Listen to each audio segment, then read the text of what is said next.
So property in Australia's got to a really unaffordable point where you've got Melbourne and Adelaide at 8 or 9 times the average wage. You've even got Sydney at around 12. So the question is Australia still a great place to buy property?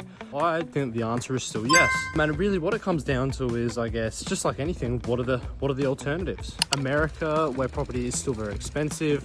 There's other factors to consider like safety, lots going on there, political unrest. You know, where else could you live but Australia? You could argue maybe Dubai, but there's still cultural reasons, there's weather reasons. So where else can you really go? There's places like Canada, which are just as expensive as us. There's Nordic countries, Norway, Sweden, Finland, those places, but they're not really feasible either, and they're quite expensive too. A great place to live around the world that people are moving to was Malaysia. Malaysia is really, really affordable, and there's an amazing culture there. It ticks all the boxes, but it's just still not really like a Western Australia, America type country. So for me, Australia's still the best place in the world to live. Places like Adelaide, Brisbane, even Melbourne, you could even say Perth as well. They're very expensive compared to what they used to be, but it's still great value. Maybe Sydney has topped out, maybe. But there's still parts in Sydney that could still represent great value. So when it comes down to it, where else can you buy? Where else are you going to get better bang for your buck? It's probably nowhere else at the moment.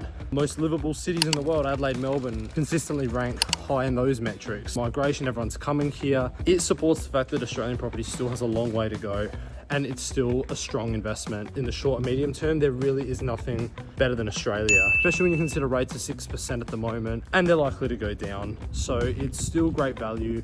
I would still encourage people to be bullish about buying investments or buying a first home. Be smart in what you buy. Don't buy in areas that are risky. Tick all the boxes, try and get land and look at everything, and, you know, absolutely go for it. And this could be the year where you buy property. I wouldn't be thinking, oh, I've missed the boat, because guess what? People have been saying that for 20 years. Every year, I've missed the boat, I've missed the boat.